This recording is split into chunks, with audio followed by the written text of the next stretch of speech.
Vous vous attendez à ce que nous accomplissions quoi?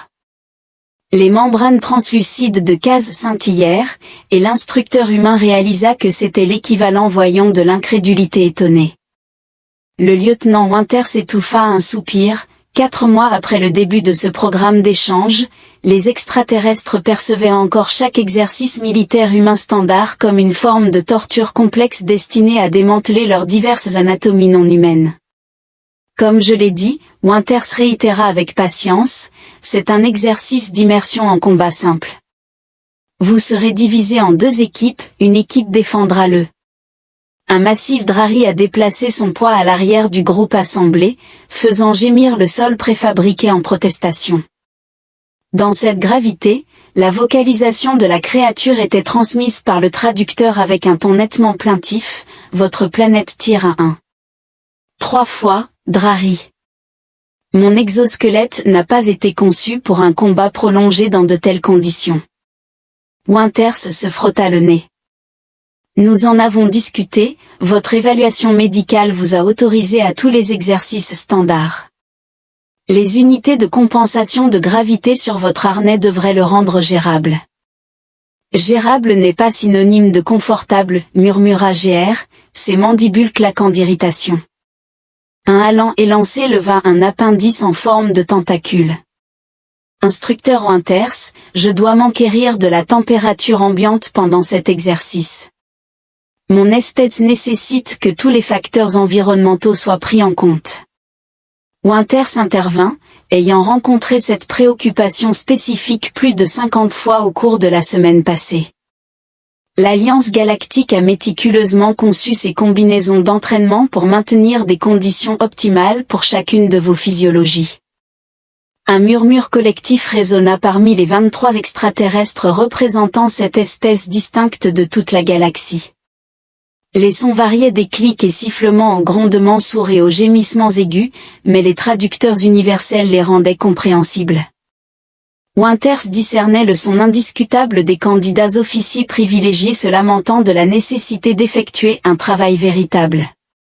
Ceci est censé être un programme d'échange diplomatique, gazouilla Trill, l'avarie aviaire dont le plumage vibrant semblait perpétuellement en désordre en présence de Winters. Nous sommes ici pour apprendre les coutumes et la culture humaine, pas pour participer à des scénarios de combat physique rudimentaires. Winters inspira profondément, affirmant que l'entraînement au combat est essentiel à la culture humaine, en particulier pour comprendre notre approche des collaborations avec l'Alliance Galactique. Les opérations militaires constituent un exercice standard que les recrues humaines entreprennent généralement au cours de leurs premiers mois d'entraînement de base. La forme gélatineuse de Blorp, le représentant Kian, montrait ce que Winters identifiait comme leur interprétation de l'horreur. Mais nous ne sommes sur Terre que depuis 16 semaines. Vos enfants humains font cela? Ces enfants sont des recrues adultes, clarifia Winters. En effet, le parcours que vous allez exécuter aujourd'hui est ce que nous appelons la version plus facile. Nous avons éliminé les éléments de tir réels, réduit le segment de rampement dans la boue de 60%, et imposé des limitations. Les risques environnementaux concernent une légère pluie plutôt que l'orage conventionnel. Les extraterrestres la regardèrent en silence. Vous rigolez, remarqua finalement Kazel, suggérant qu'il s'agissait d'un exemple d'humour humain. Les documents de briefing indiquaient que les humains exagèrent fréquemment à des fins comiques. Winters sourit, bien que son expression manquait de chaleur authentique. Je vous assure, je suis entièrement sérieuse. En fait, j'ai invité certains de nos premiers recrues Monon à démontrer le parcours avant que vous ne l'essayiez, il devrait arriver sous peu. Comme sur un signal, les portes. L'entrée de l'installation d'entraînement s'ouvrit, et 20 recrues humaines entrèrent, courant en parfaite synchronisation. Ils paraissaient jeunes, la plupart semblant tout juste sortis de l'adolescence, mais affichaient une attitude indéniable indicative d'une rencontre même brève avec la discipline militaire. À l'attention, appela le sergent Davis, qui entra derrière eux. Les recrues se mirent immédiatement au garde-à-vous avec une précision militaire, provoquant un frisson chez plusieurs délégués extraterrestres face à ce mouvement synchronisé abrupt. Voici notre nouvelle promotion de recrues, Winters. Ils ont indiqué qu'ils sont en formation depuis exactement 26 jours, et aujourd'hui, ils vont démontrer le cours d'immersion au combat que vous tenterez ensuite. Les plumes de Trill sont plaquées contre son corps en détresse, mais elles sont petites et douces, votre espèce manque d'armure naturelle. L'une des recrues humaines, une jeune femme aux cheveux très courts, peinait à dissimuler un sourire. Y a-t-il quelque chose d'amusant, recrue Thompson, demanda Winters. Non, monsieur, désolé, monsieur, répondit Thompson, bien que le coin de sa bouche se soit toujours relevé, étant donné la présence du délégué diplomatique Trill. Exprimant des inquiétudes concernant les capacités physiques humaines, peut-être aimeriez-vous dévoiler votre parcours avant l'armée à nos invités. Thompson se redressa et répondit, oui, monsieur. Avant de m'engager dans l'armée, j'étais danseur de ballet, monsieur. Le traducteur émettait des sifflements et des crépitements en essayant de trouver des termes équivalents pour ballet dans cette langue extraterrestre différente. Elle était une interprète de mouvements physiques esthétiques, expliqua Winters. Une forme de divertissement. Les mandibules de GR cliquetèrent rapidement, demandant, et maintenant elle est une guerrière. Comment passe-t-on de la création artistique à apprendre les disciplines de combat se traduit efficacement, remarqua Thompson en haussant les épaules, le ballet est plus physiquement exigeant que la plupart des entraînements de combat. Les extraterrestres échangèrent des regards perplexes alors que leur traducteur faiblissait encore une fois. Je crois qu'une démonstration sera plus illustrative qu'une explication, déclara Winters. Sergent Davis, veuillez escorter les recrues jusqu'à la position de départ et commencer l'exercice lorsqu'elles seront prêtes. Oui, monsieur, répondit Davis avec fermeté. Recrues, en avant. Les soldats humains joguèrent hors de la pièce, et Winters fit signe à la délégation extraterrestre de la suivre. La plateforme d'observation, qui surplombait le terrain d'entraînement, offrait une vue panoramique d'un paysage infernal méticuleusement conçu. L'ancienne colline naturelle avait été transformée en un parcours d'obstacles intégrant toutes les caractéristiques de terrain désagréables imaginables, fosses de boue, fils barbelés, murs d'escalade, obstacles aquatiques et diverses structures apparemment conçues pour entraver le mouvement. Cela représente la version simplifiée. Le corps tremblait alors que je notais que Winters avait confirmé que nous avions réduit plusieurs composants pour faciliter votre première entreprise. Casil se pencha près de la fenêtre d'observation, s'enquérant de la substance recouvrant de vastes zones du sol. Bouh, répondit Winters, c'est simplement de la terre mélangée avec de l'eau, et vos recrues s'immergent volontairement dans ce mélange. Casil semblait perplexe face à cette notion. C'est en fait très bénéfique pour la peau humaine, remarqua Winters, ne pouvant s'empêcher d'ajouter, certaines personnes paient une somme considérable pour s'envelopper dans des mélanges similaires. Les spas de luxe résonnaient des sons collectifs de cette espèce de traducteurs s'efforçant d'exprimer le dégoût de leurs utilisateurs, remplissant la pièce d'une cacophonie de pépiments et de gazouillis électroniques. En bas, les recrues humaines se divisèrent en deux équipes et prirent leur position. Un klaxon retentit, provoquant une montée immédiate en action. L'équipe défensive a rapidement sécurisé des positions au sommet de la colline, tandis que la force d'attaque a habilement navigué sur le parcours d'obstacles avec une vitesse et une coordination inattendues. Par élève cosmique, murmura Trill, il se déplace avec une vitesse remarquable. Winters reconnut que les humains sont des prédateurs persistants façonnés par l'évolution, nous ne sommes peut-être pas l'espèce la plus forte ou la plus rapide, mais nous pouvons endurer bien après que la plupart des autres créatures nécessitent du repos. Les extraterrestres observaient avec un mélange d'horreur et de fascination alors que les recrues humaines naviguaient à travers la boue, escaladaient des murs, se balançaient au-dessus des obstacles aquatiques et participaient à des combats simulés. Lorsqu'ils étaient frappés par des armes d'entraînement non létales, les recrues reconnaissaient brièvement le coup avant de reprendre leur avancée avec une interruption minimale, elles continuaient simplement après avoir été frappées. Les mandibules de GR fonctionnaient. Lors de la séance d'entraînement, Winters a précisé que les armes utilisées étaient conçues pour délivrer une légère charge électrique, que le costume interprète comme un coup dans un scénario de combat réel. Il est évident que des armes réelles incapaciteraient les individus.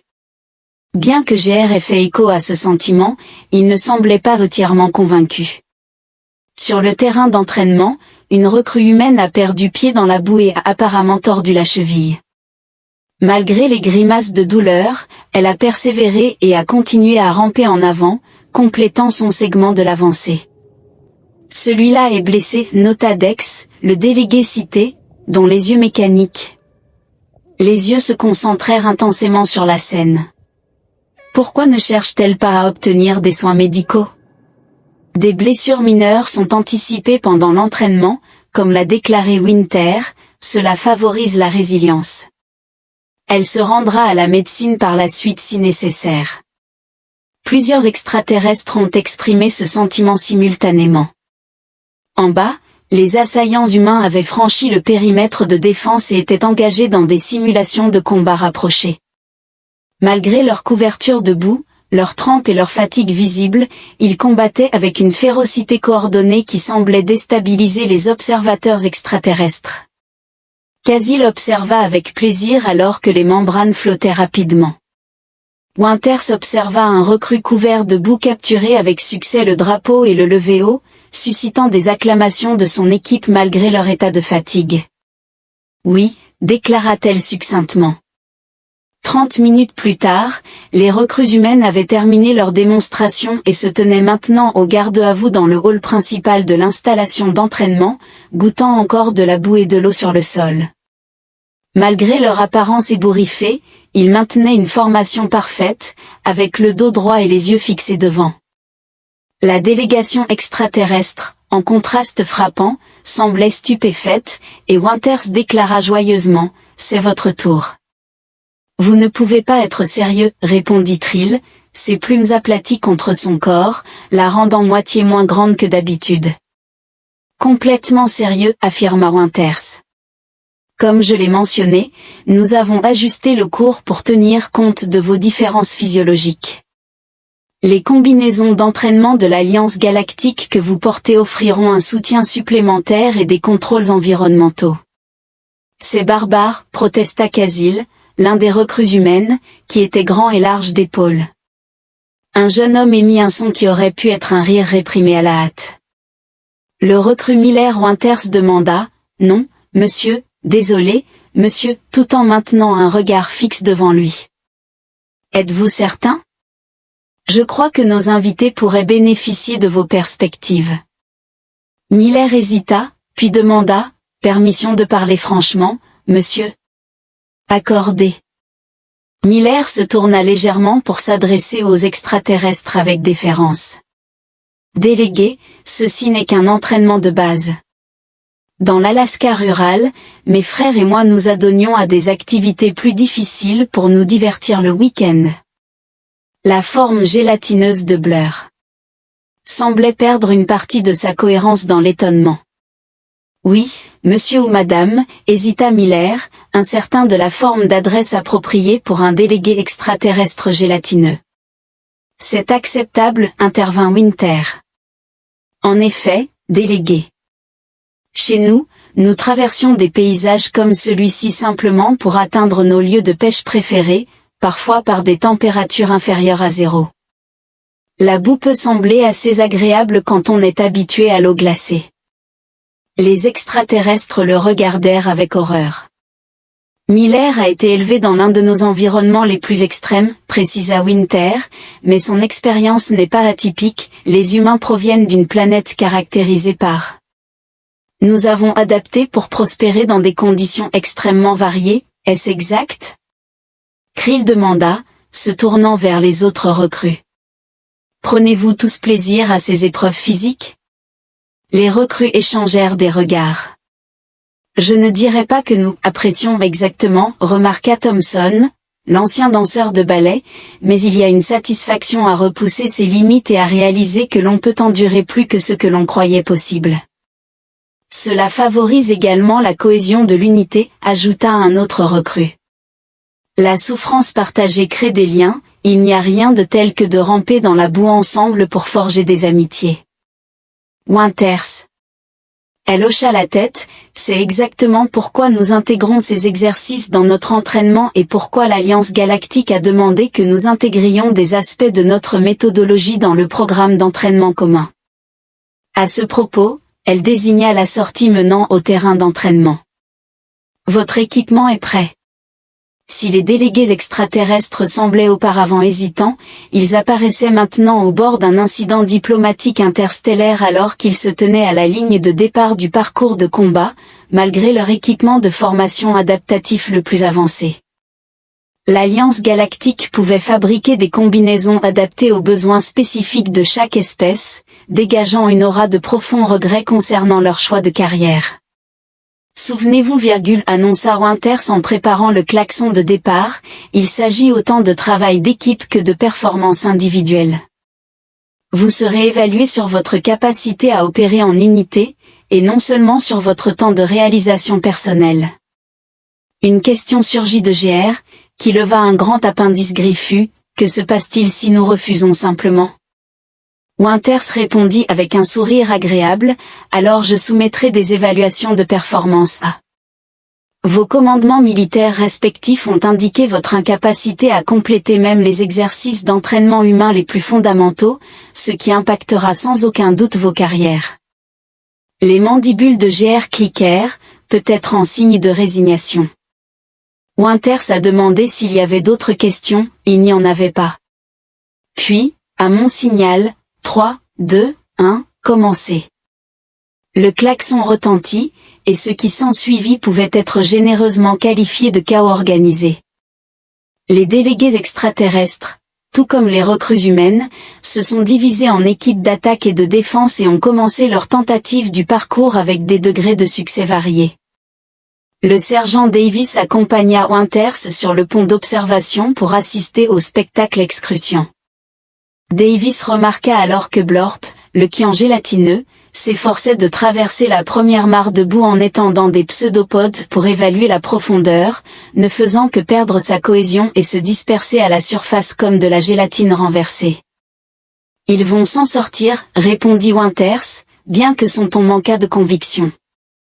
Pendant ce temps, Trill utilisait ses ailes pour planer au-dessus des obstacles au lieu de les contourner, tandis que Krill semblait confronté à une légère crise à la perspective d'immerger ses membranes translucides dans la boue, la déléguée Trill Winters communiqua par le système, déclarant que le vol est interdit pendant cet exercice, sauf si l'espèce de l'individu est incapable de se déplacer sur Terre. Trill protesta vocalement mais descendit à contre-cœur au sol, ses plumes immaculées se retrouvant immédiatement éclaboussées de boue à l'atterrissage. « Cela va prendre toute la journée, » murmura Davis. Peut-être plus longtemps, acquiesça Winters, mais c'est l'objectif, ils doivent comprendre la situation. Au cours des événements, un développement imprévu commença après le choc initial et la résistance. Certains des extraterrestres commencèrent à s'acclimater, le massif Drari, qui avait auparavant exprimé des plaintes concernant la gravité terrestre, réalisa que son formidable exosquelette, lorsqu'il était utilisé efficacement, lui permettait de traverser des obstacles que les humains devaient contourner avec plus de prudence. Il a commencé à créer des chemins à travers les fossés de boue pour que les plus petits aliens puissent les suivre. Dex, le synthétiseur avec des augmentations mécaniques, a rapidement évalué les routes les plus efficaces. Commença à vocaliser des recommandations tactiques à ses coéquipiers, même que Blorp, après s'être reconstitué en une forme plus cohésive, découvrit que son corps amorphe pouvait naviguer à travers des passages étroits que les autres devaient escalader. Remarqua Davis, étonné par leur collaboration naissante. Winters hocha la tête, observant alors que Krill, auparavant le plus fervent détracteur, utilisait ses membranes translucides pour façonner des surfaces semblables à des voiles qui facilitaient la propulsion des membres les plus petits de l'équipe à travers un obstacle aquatique. C'est l'essence même, sergent, déclara-t-elle, l'adversité révèle des capacités auparavant non reconnues et nécessite la collaboration lorsque les forces personnelles s'avèrent insuffisantes. L'exercice a duré près de 3 heures, dépassant de plus du double la durée vécue par les recrues humaines. Progressivement, les deux équipes extraterrestres ont accompli leurs objectifs. L'équipe défensive a érigé des barricades étonnamment efficaces en utilisant des méthodes au-delà de l'imagination des soldats humains, tandis que les attaquants ont élaboré des stratégies de coordination qui ont tiré parti de leur physiologie variée d'ici la fin de l'exercice. Conclu avec l'équipe offensive réussissant à saisir le drapeau, chaque délégué extraterrestre était complètement épuisé, étonnamment, affichait ce qui semblait être des signes de contentement sur les visages de leurs diverses espèces. Je ne peux pas croire que je suis en train de dire cela, chanta Trill en s'efforçant de nettoyer ses plumes couvertes de boue dans la zone de sanitation de l'installation, mais ce n'était pas entièrement désagréable. Les autres délégués, dans divers états de désordre post-exercice, exprimèrent une concorde inattendue. La deuxième fosse de boue était, en fait, plutôt confortable une fois que j'ai modifié ma densité corporelle, et Blorp a reconnu que leur forme gélatineuse est maintenant principalement propre après une douche sonique spécialisée. As-tu remarqué comment j'ai utilisé mes mandibules pour créer une diversion pendant que Krill manœuvrait autour de la position défensive? GR a cliqué avec enthousiasme, apparemment inconscient de ses précédentes plaintes concernant la gravité terrestre.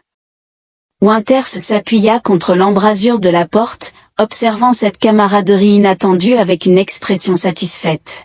« Vous avez orchestré cela, n'est-ce pas ?» KZ s'approcha d'elle, ses membranes désormais largement dépourvues de boue et pulsant avec ce qui semblait être un nouveau respect cultivé alors que Winters posait innocemment une question, nous amenant à croire que la tâche serait insurmontablement difficile. Il a démontré que nos recrues humaines atteignaient des niveaux de performance que nous jugions inaccessibles, nous permettant de réaliser non seulement que nous pouvions terminer le parcours, mais aussi que nous pouvions identifier nos propres méthodes pour exceller. Winters a souligné que l'exercice transcende la simple capacité physique, il englobe la résilience mentale et l'adaptabilité, révélant que nos limitations perçues ne sont pas aussi immuables que nous le supposons, un élément psychologique déguisé en défi physique. Les humains astucieux se livrent à cette pratique depuis des millénaires, a remarqué Winters. Nous défions les limites pour explorer ce qui se trouve au-delà, parfois, cela se solde par une catastrophe, mais plus souvent, cela conduit au progrès. Est-ce la raison pour laquelle votre espèce a progressé si rapidement après avoir rejoint l'Alliance Galactique? GR demanda, rejoignant le dialogue. Vous avez accompli en quelques décennies ce qui a pris des siècles à d'autres espèces. Partiellement, Winters a concédé, mais c'est aussi dû à notre refus de considérer quoi que ce soit comme impossible simplement parce que c'est ardu. Nous avons un dicton, tiens ma bière et regarde ça. Les traducteurs. Winters a expliqué que les humains s'engagent souvent dans des entreprises périlleuses ou apparemment inaccessibles uniquement pour démontrer leur faisabilité, en particulier face au scepticisme des autres. Cette observation éclaire beaucoup sur le comportement humain au sein de l'Alliance, remarqua Trill en rejoignant le groupe grandissant entourant Winters. À quel défi insurmontable nous préparez-vous? Demanda le lieutenant Kazel, soudain méfiant. Ce ne peut pas simplement concerner la traversée de la boue et la saisie de drapeaux symboliques. Winters se redressa en réponse à l'Alliance Galactique.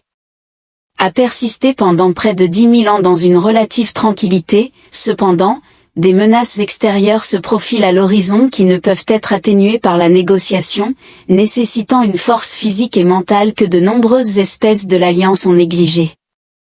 Les extraterrestres ont été soumis, avec l'expansion de l'esprit de ruche à la frontière de Signy. Dex demanda, ses yeux mécaniques se plissant alors qu'il se concentrait. Winters a affirmé que les renseignements indiquent qu'ils empiéteront sur l'espace de l'Alliance dans les 5 prochaines années. Lorsque cela se produira, le discours philosophique et la supériorité technologique s'avéreront insuffisants, nous aurons besoin de soldats capables de s'adapter, de résister et de triompher, indépendamment de leur planète d'origine. Casil a déclaré, bien que lentement, que les humains nous aident dans notre préparation. Bien que nous soyons l'espèce la plus récente et la moins avancée au sein de l'Alliance, nous ne sommes pas déficients dans tous les domaines. Winters intervint, précisant que les humains excellent dans la survie et l'adaptation, tandis que les autres espèces privilégient la technologie et le confort. Les deux méthodologies ont leur mérite. Par conséquent, aujourd'hui constitue une petite étape initiale, affirma Winters, et l'exercice de demain approfondira les leçons d'aujourd'hui, provoquant un gémissement collectif de l'audience. Winters, souriant, expliqua aux extraterrestres rassemblés: tout d'abord, il y a une autre tradition humaine que nous observons après avoir surmonté ensemble des défis ardus. Prudemment, Blorp demanda: qu'est-ce que c'est? Winters répondit: nous l'appelons la bière, ou l'équivalent biologiquement adapté pour votre espèce, le lien social à travers la consommation partagée de substances légèrement enivrantes. L'atmosphère dans la pièce s'illumina instantanément, alors que le GR annonça, mandibule cliquetant de plaisir: c'est une tradition humaine que je crois que nous pouvons tous adopter sans objection. Le lendemain matin, Winters se tenait devant la délégation extraterrestre dans la salle de briefing des installations d'entraînement, malgré les festivités de la veille qui avaient duré tard dans la nuit alors que les délégués s'étaient engagés avec enthousiasme dans la tradition humaine de la célébration post-exercice. Tous les 23 extraterrestres étaient présents ponctuellement, affichant divers degrés de ce que les humains identifieraient comme des symptômes de gueule de bois. L'exercice d'aujourd'hui, annonça Winters sans préambule, s'appuiera sur les bases d'hier avec l'ajout de scénarios de combat simulés dans des conditions de gravité variables. Contrairement aux chœurs de plaintes anticipées, Winters rencontra un silence concentré. Nous utiliserons les systèmes de manipulation de la gravité de l'installation pour simuler des conditions allant de 0,3 à 2,0 de la norme terrestre, continua-t-elle. Chaque équipe subira des changements brusques tout en tentant d'atteindre ses objectifs. Casil leva un appendice, demandant: serons-nous répartis dans les mêmes équipes qu'hier? Non, répondit Winters. Les équipes d'aujourd'hui seront mélangées pour promouvoir la collaboration avec différents coéquipiers. L'objectif est l'adaptabilité. Une stratégie prudente, remarqua Dex. Des yeux mécaniques s'ajustèrent avec une douce régularité, ne nécessitant aucune complaisance. Winters cligna un instant, déconcerté par l'absence de résistance. J'ai affiché les affectations des équipes sur vos interfaces neuronales. Vous avez 30 minutes pour vous préparer avant que nous commencions, déclara-t-elle. Alors que les délégués commençaient à examiner leurs affectations et à se regrouper, Winters sentit une présence à ses côtés. C'était le sergent Davis, apparaissant à la fois impressionné et sceptique. « Qu'est-ce que vous leur avez fait, lieutenant ?» demanda Davis en toute discrétion. Hier, ils étaient prêts à déposer des plaintes formelles. Les protestations diplomatiques concernant la boue aujourd'hui acceptent des scénarios de combat à gravité variable sans la moindre plainte. Winters a remarqué: je n'ai rien fait, ils l'ont accompli de manière autonome, indiquant qu'ils ont découvert une vérité que l'humanité apprend tôt, mais que de nombreuses autres espèces ne rencontrent jamais, celle de surmonter un défi apparemment insurmontable. Davis semblait dubitatif: un parcours d'obstacles boueux et soudainement leurs Space Marines enthousiastes? Pas exactement, répondit Winters, mais ils ont éprouvé leur premier sentiment de réussite à travers l'adversité. C'est addictif, en particulier pour les espèces issues de cultures où les défis physiques ont été systématiquement éliminés de l'existence quotidienne. De l'autre côté de la pièce, GR montrait aux petits extraterrestres comment utiliser sa force exosquelettique pour offrir une couverture mobile pendant les phases de forte gravité, tandis que Blore expliquait comment leur forme amorphe pouvait générer des distractions pendant les assauts. Ils sont, en fait, en train de planifier, observa Davis avec étonnement. Ils s'adaptent, corrigea Winters, utilisant leur physiologie unique comme des avantages plutôt que de les percevoir comme des limitations. Les limitations étaient précisément ce que nous avions anticipé, une douce cloche signala la fin de la phase de préparation. Délégués, prenez vos positions, annonça Winters. L'exercice commence dans 5 minutes. Alors que les extraterrestres s'approchaient de la zone d'entraînement avec un enthousiasme inattendu, Davis exprima son étonnement. Donc, votre stratégie globale était de rendre les extraterrestres plus humains. Winters réfléchit, pas plus humains, mais plus intégrés. L'Alliance galactique a passé des millénaires à évoluer dans des niches spécialisées, chaque espèce se concentrant sur ses forces inhérentes. Davis conclut qu'ils ont atténué leur vulnérabilité, ce qui fonctionne adéquatement jusqu'à ce qu'ils soient confrontés à une menace qui exploite ses faiblesses. L'esprit de ruche ignore les protocoles diplomatiques ou la supériorité technologique s'il peut prévaloir par une simple adaptabilité et persistance des qualités que les humains conservent encore, car nous sommes trop obstinés et trop naissants sur la scène galactique pour les avoir éradiqués. Davis hocha lentement la tête, reconnaissant que nous leur demandons d'être quoi? Plus primitifs? Plus complets? Winters intervint, enseigné. Ils doivent redécouvrir des capacités que leur espèce a oubliées, et en retour, ils transmettent les connaissances avancées que nous n'avons pas encore comprises. Davis conclut, c'est la théorie. Winter répondit alors qu'il se dirigeait vers le pont d'observation.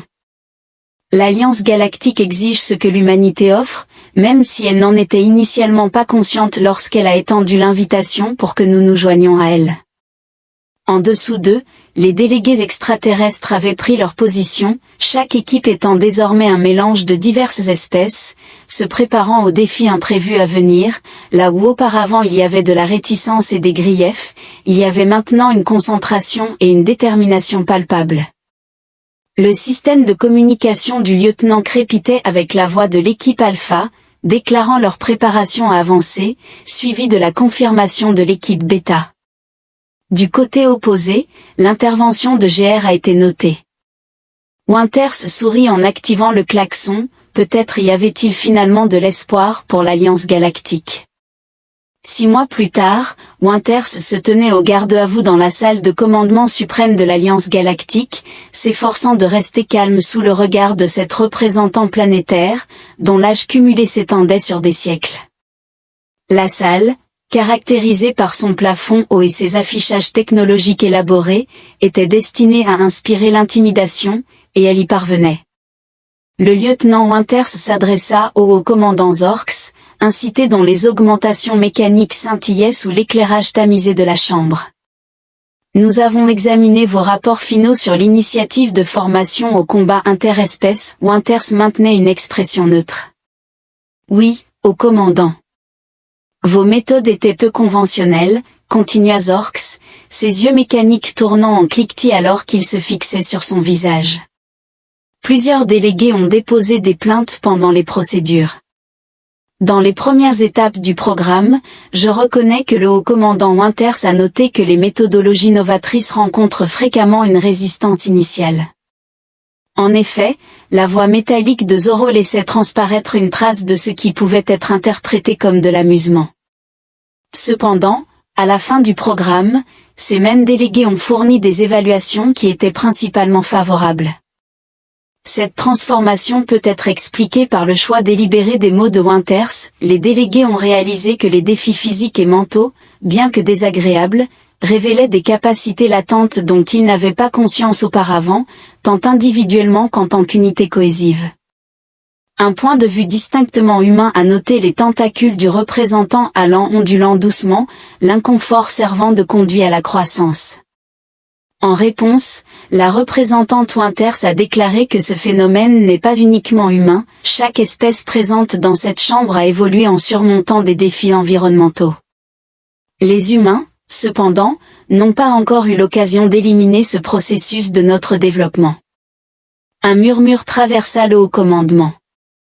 Sous-entendez-vous que les civilisations avancées sont diminuées par leur propre nature, demanda le représentant Avari, les plumes légèrement ébouriffées. L'avancement reste sans entrave. Winters expliqua rapidement que l'évolution favorise la spécialisation dans des environnements stables, cependant, dans des contextes en rapide évolution, comme le conflit imminent avec l'esprit de ruche, l'adaptabilité prime sur la spécialisation. Le haut commandement échangèrent des regards, et Winters se demanda s'il avait dépassé les bornes en critiquant des millénaires d'évolution de l'Alliance galactique, une décision de carrière potentiellement périlleuse. Une perspective intrigante, remarqua finalement Zorx, qui semble corroborée par les résultats de votre programme indiquent que les unités de combat multispécies formées selon vos protocoles ont montré une amélioration de 74% de leur efficacité lors des simulations de rencontres avec des esprits collectifs. Winters ressentit une montée de vindication mais maintint une attitude neutre. Les délégués ont déployé des efforts considérables, au commandant. En effet, Zorx a acquiescé, déclarant qu'ils ont unanimement plaidé pour l'extension de votre méthodologie d'entraînement à toutes les forces de défense de l'Alliance galactique. Cette expansion, que Winters n'avait pas anticipée, engloberait des millions de personnels à travers de nombreux mondes. Précisément Zoro a confirmé que l'Alliance galactique confronte sa menace la plus redoutable en 10 millénaires. Nous ne pouvons pas négliger des stratégies de préparation efficaces simplement en raison de leur inconfort. La représentante Avari a gonflé ses plumes, affirmant que ramper dans la boue est une entreprise indigne pour les êtres sensibles. Le représentant Drari a rétorqué, en claquant des mandibules, que ma propre progéniture insiste désormais pour que son unité de combat intègre des exercices hebdomadaires dans la boue dans leur programme d'entraînement, affirmant que cela favorise ce que les humains appellent la résilience. Le lieutenant Winters se mordit l'intérieur de la joue pour réprimer un sourire. Zorx continua, le haut commandement a pris une décision concernant l'avenir de l'entraînement au combat interespèces.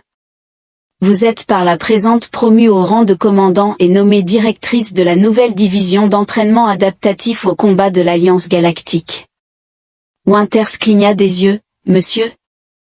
Zorx continua, votre mission sera de mettre en œuvre vos méthodes d'entraînement à travers toutes les forces de défense de l'Alliance, avec priorité donnée aux unités déployées le long de la frontière de Signy qui recevront toutes les ressources nécessaires.